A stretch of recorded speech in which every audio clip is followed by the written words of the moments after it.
예, 5장에 읽은 내용 전체가 길갈이라고 하는 곳에서 진행이 된 것인데요.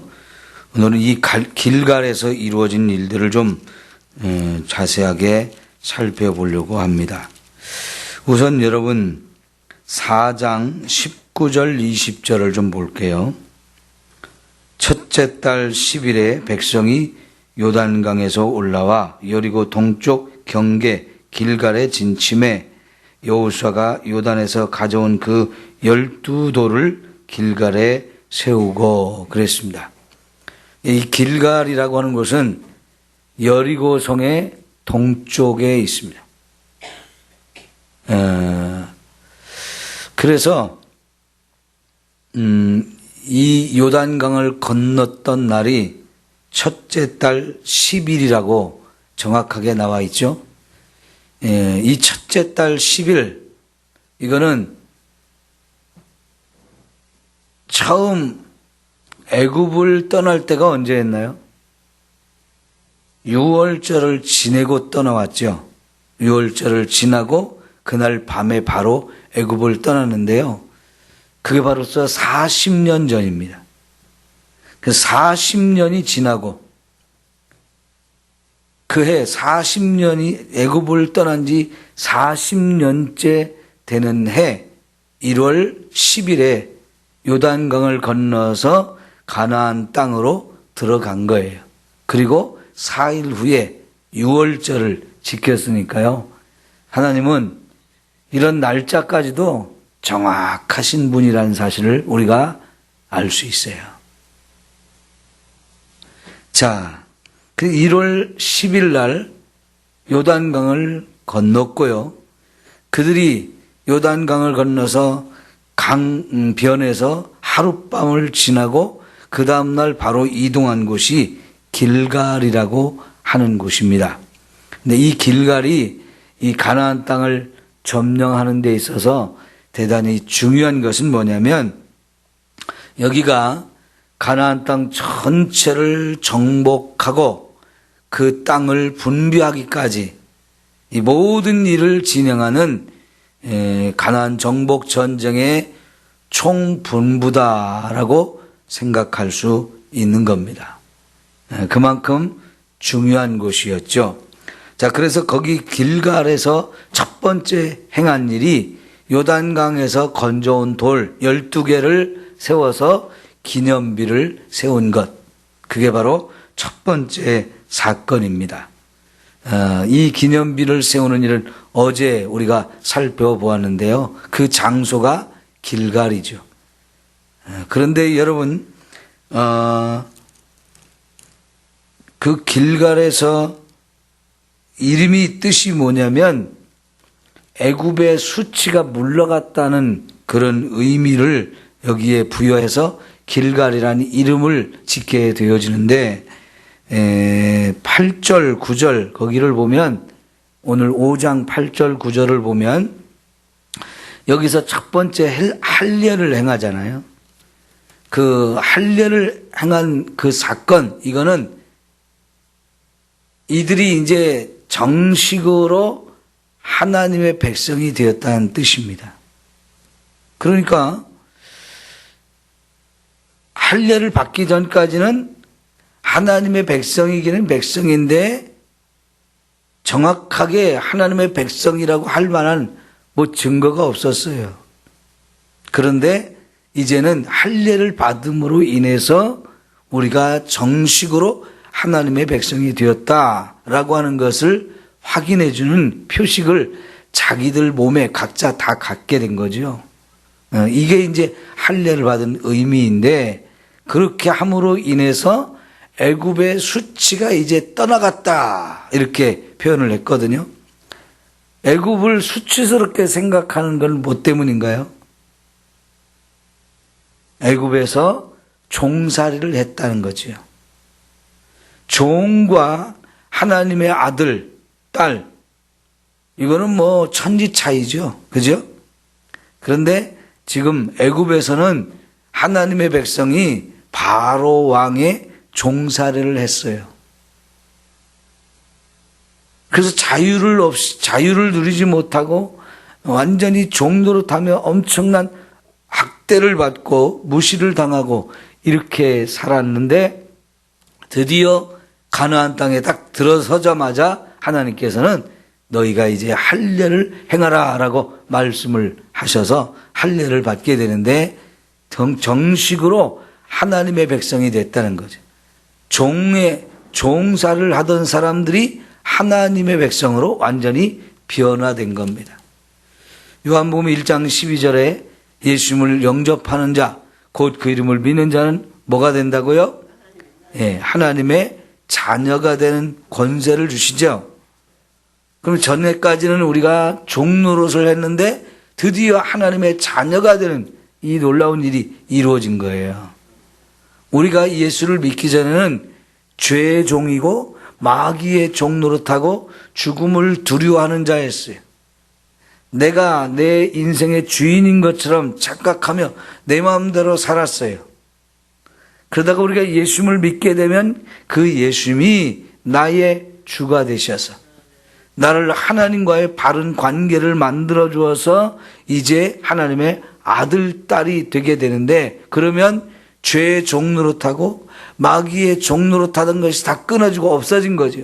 그 십자가의 못을 박아버린 거죠. 어제 그것을 요단강을 건너면서 세례를 받은 것이라고 표현을 했죠. 그래서 이제 할례를 받음으로 인해서 이 사람들이 완전히 변화된 것처럼 저와 여러분들 예수님을 믿을 때 이렇게 종이 아니라 이제 하나님의 아들, 딸이 되어서 새로운 모습으로 살게 되어지는데, 그 애굽의 종살이 하던 거 다 그 수치스러운 걸 하나님은 다 묻어버리고 완전히 우리의 신분을 변화시켜서 하나님의 아들, 딸이 되게 만들었다는 거지요.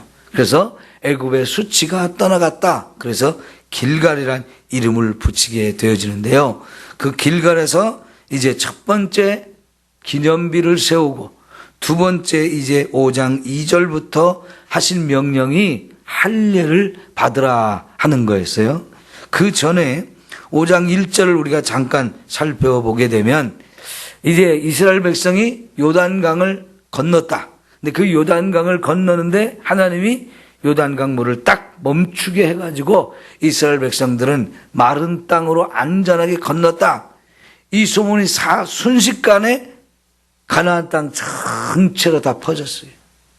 그러니까 특별히 가나안 땅 중에서도 이게 지금 이스라엘 백성이 요단강을 바로 건넌 거기 말고 제일 끝에 있는 저 반대쪽에 있는 지중해 해변에 있는 그런 족속들과 그들이 세운 나라들의 왕들까지 다 겁을 잔뜩 먹고 정신이 이제 혼미한 상태까지 됐다.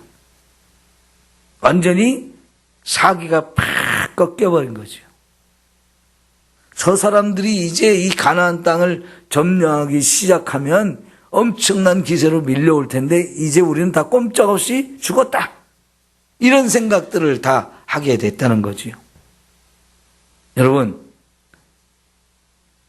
군대에 있어서 싸움을 할 때 사기는 대단히 중요합니다.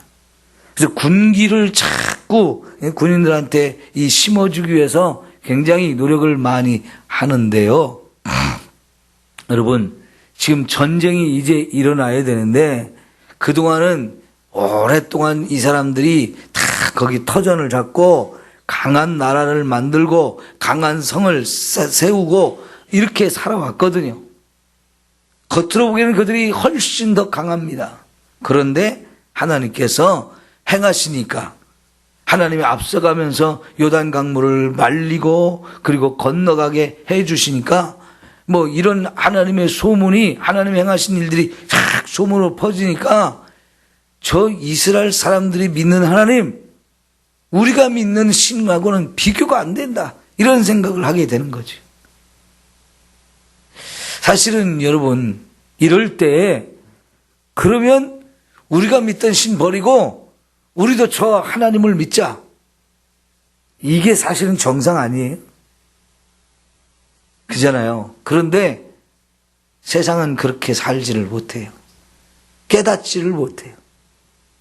자기들이 잘못했다는 것을 깨닫지 못하고 자기들이 어리석게 살고 있다는 걸 깨닫지 못하고 더 참된 하나님이 딱 돌아오면 영생을 얻고 정말 하나님께 멸망당하는 게 아니라 구원을 받는 건데 어리석게도 멸망의 길을 자꾸 선택한다고요. 지금도 마찬가지예요. 사실 우리가 예수님을 믿고 하나님의 사랑과 축복과 은혜를 우리가 얼마나 많이 누리고 삽니까? 물론 우리가 예수를 믿으면서도 그렇게 받은 은혜와 사랑과 축복을 안 믿는 사람들에게 막 보여줄 만큼 이렇게 멋지게 사는 사람도 있지만 또 그렇지 못한 사람도 많기 때문에 그러기도 하지만 여러분, 예수를 믿는 것과 안 믿는 것은 천지 차이잖아요. 이걸 안 믿는 사람들이 깨닫고 돌아와서 정말 우리도 하나님 믿어야지 이렇게 되면 얼마나 좋겠습니까? 그런데 세상은 그걸 깨닫지 못해요. 그냥 두려워하기만 해요. 저들이 두려워한다는 것을 들은 이스라엘 백성은 또 어떻게 됐어요? 사기가 막 올라가겠죠. 자, 근데 하나님은 갑자기 할례를 행하라고 하셨어요. 이제 전쟁을 앞두고 있는 상황인데 할례를 행하라는 거예요. 이게 사실은 무서운 겁니다. 우리가 창세기에서 야곱의 딸 디나가 세겜성 추장의 아들한테 성추행을 당해가지고 같이 결혼을 하고 혈연 관계를 맺자 이렇게 했는데 여러분, 그걸 싫어한 첫째 아들, 둘째 아들, 셋째 아들이 어떻게 했습니까? 작당을 해가지고 그들한테 할례를 받으면 하자. 그래가지고 할례를 받게 한 다음에 남자들이 다 그냥 할례를 받아가지고 아파할 때 쳐들어가가지고 다 죽였잖아요. 그 남자가 할례를 받는다는 거는요, 지금 이 상황에서는 목숨을 내걸고 해야 되는 거예요. 죽을 각오를 하고 하는 거예요. 이들이 할례를 받고 거기 다 누워 있는데 지금 적들이 이 소문을 듣고 쳐들어오면 이거 완전히 전멸이거든요. 할례를 받았다고 할 때 여기 뭘로 할례를 행했냐면 부싯돌을 가지고 칼을 만들어서 하라고 그랬잖아요. 이때는 철기 시대가 아닙니다. 예? 이때는 우리가 지금 사용하는 철로 된 칼을 마음껏 사용할 수 있는 시대가 아니었어요. 철기가 없던 시대였어요. 그때는 청동기입니다. 청동기. 그러니까 구리로 만든 칼이에요. 근데 그것도 이스라엘 백성들이 많지는 않았어요. 주로 돌을 갈아서 칼로 쓰던 시대였기 때문에 여러분, 돌을 아무리 뾰족하게 날카롭게 간다 해도 그걸로 살을 자른다. 그럼 이거는 막 이렇게 진 이기는 거지요. 그렇게 해서 남자의 할례를 행한다면은 이건 엄청난 상처를 주게 되는 건데요. 그 상태로는 전쟁을 못 합니다.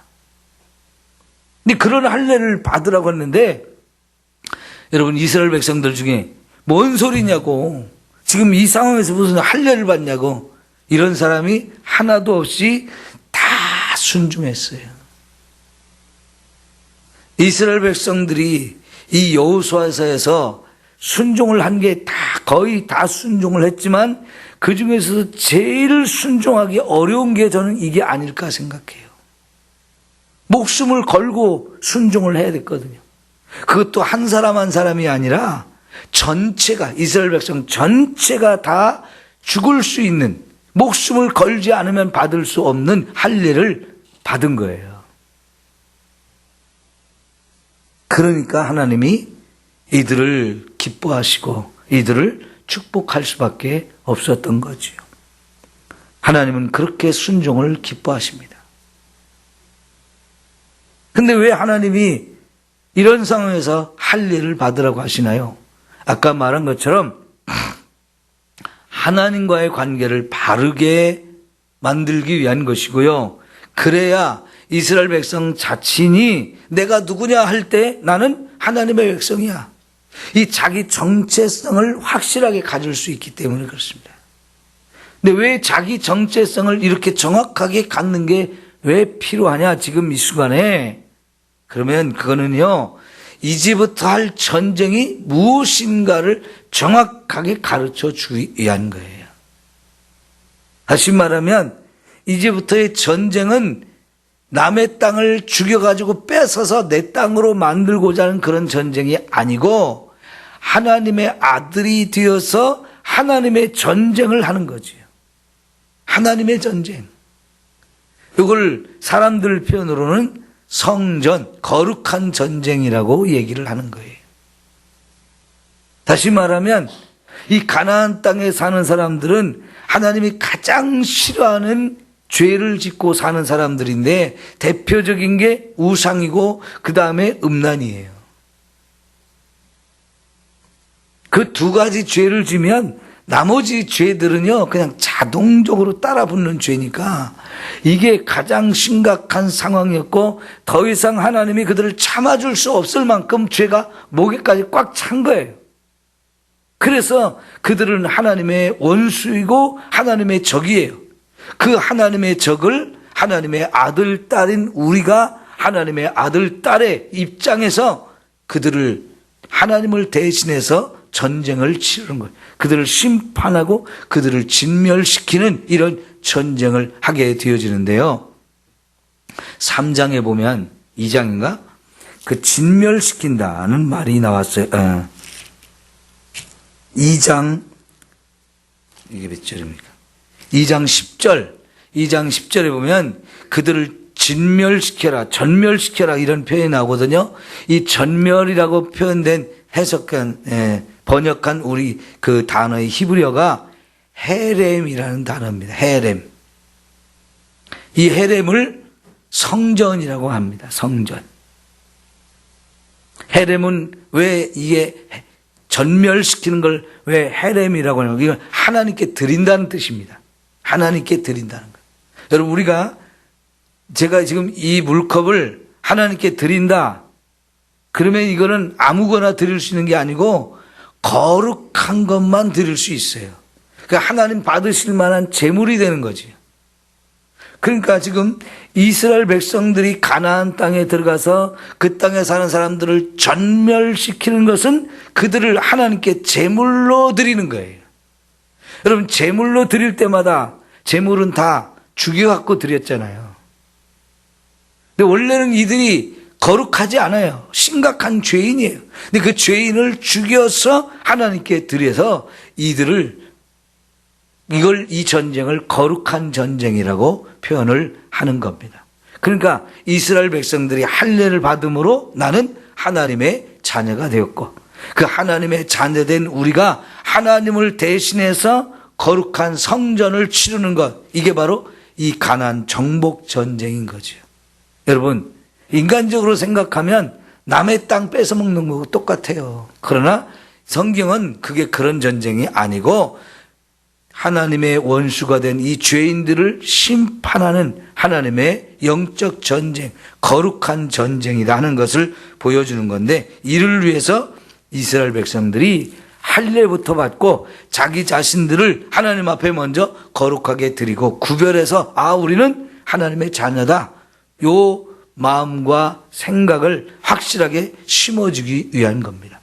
그런데 이것이 그냥 되어진 게 아니고 자기들의 목숨을 걸고 순종할 때에 이게 되어진 거지요. 여러분 원래 아브라함한테 너와 네 후손이 할례를 받아야 한다 이렇게 말씀하셨잖아요. 그래서 아브라함의 후손된 자는 다 할례를 받았어요. 그런데 지금 여기 가나안 땅에 딱 요단강을 건너 들어온 사람들은 광야에서 다 태어난 사람들이에요. 그러다 보니까 이 광야에서 계속 진격하느라고 행군을 하느라고 할례를 받지 못했어요. 그런데 이 가나안 땅에 들어왔단 말이에요. 그러니까 무엇보다도 애굽의 수치를 떠나보내고 하나님의 백성이 되기 위해서 할례를 첫 번으로 행하게 된 것을 우리가 볼 수 있습니다. 여러분, 우리는 더 이상 죄의 종도 아니고 마귀의 종도 아닙니다. 하나님이 우리 아버지가 되시고 우리는 하나님의 자녀가 되는 새로운 피조물, 새로운 신분을 가진 사람들이 되어졌어요. 자, 그리고 나서 이제 10절에 보니까 두 번째 또 한 일이 있죠. 큰 일입니다. 유월절을 지냈어요. 40년 전에 첫 유월절을 지내고 나서 이제 가나안 땅에 들어오자마자 벌써 40년이 탁 지나고 유월절을 지켜야 할 때가 된 거죠. 절기. 그래서 이 유월절을 지키게 되는가, 요 기간이 광야를 헤맨 기간이 정확하게 40년이라는 걸 우리가 확인해 볼 수 있는 거고요. 여러분, 가나안 땅에 들어와서 유월절을 지켰다는 거 너무나 감격스러운 일 아니겠습니까? 그러니까요, 이 구원이 완성된 거지요.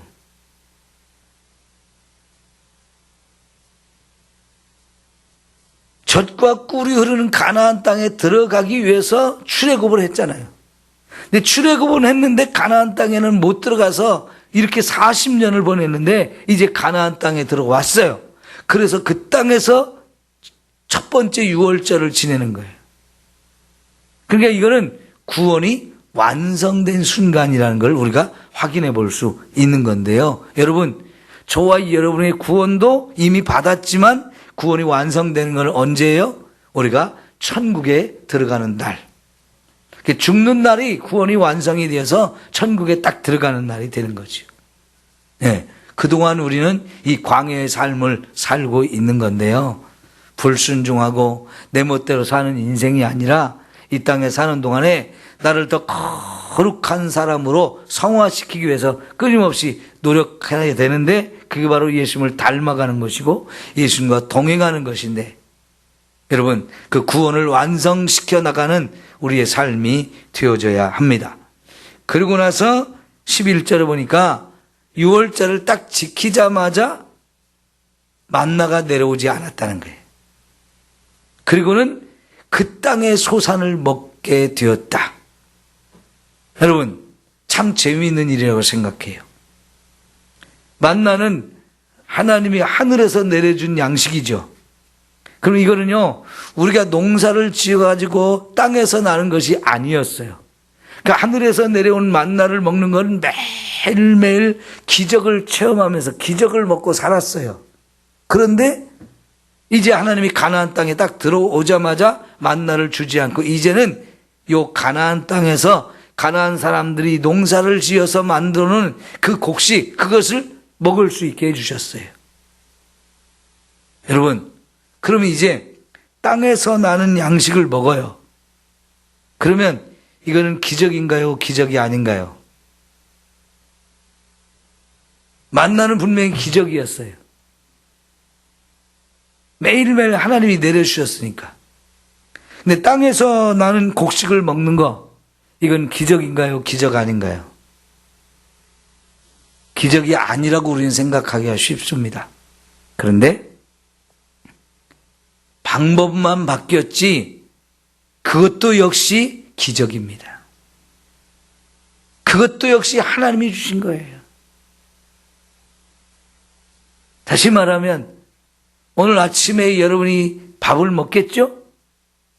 그것도 이스라엘 백성들이 매일매일 광야에서 40년 동안 만나를 내려주셔서 먹은 것과 똑같이 오늘 우리 아침에 먹을 양식, 점심에 먹을 양식, 저녁에 먹을 양식도 다 하나님이 주신 기적입니다.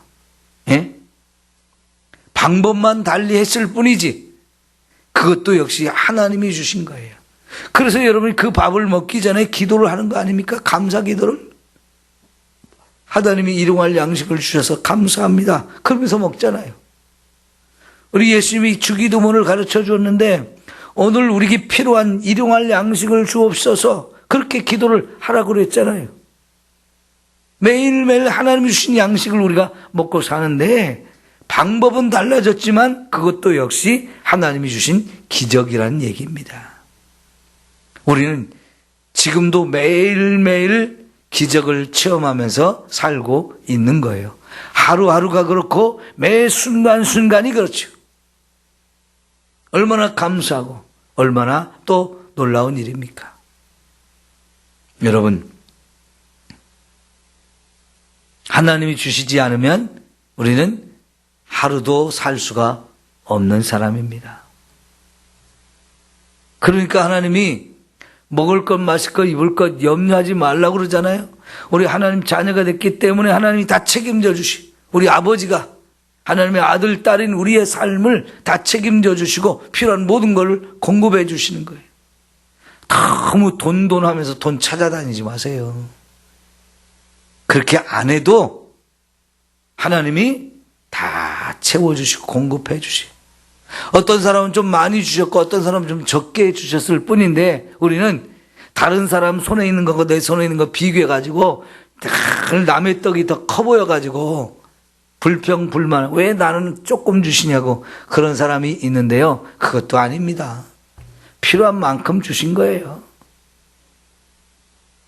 많이 받은 사람 한번 보세요. 많이 받은 사람은 더 많이 써요. 하나님을 위해서. 그런데 많이 받았는데도 자기만을 위해 쓰고 하나님을 위해서 안 쓰면 하나님이 언젠가는 걷어가십니다. 내 것이 되지 않게 하셔요. 천국에 가면 그 사람은 누릴 게 없어요. 쌓아놓은 곳이 없어서.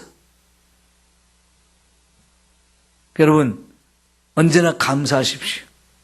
적게 줬든 많이 줬든 필요한 만큼은 주신 거잖아요. 내 욕심으로 더 갖고 싶을 뿐이지 필요한 만큼은 충분히 주셨어요. 그거면 충분한 겁니다. 감사하고 믿음으로 하나님께 영광을 돌리며 사는 거지요. 예. 여러분, 오늘도 이런 하나님의 은혜와 축복과 사랑을 누리면서 사시오. 하나님 이것도 주셨네, 이것도 주셨네, 감사하면서 하나님 영광을 돌리고 이렇게 살면 하나님이 매일매일 더 풍성하게 공급하실 줄 믿습니다. 기도합니다.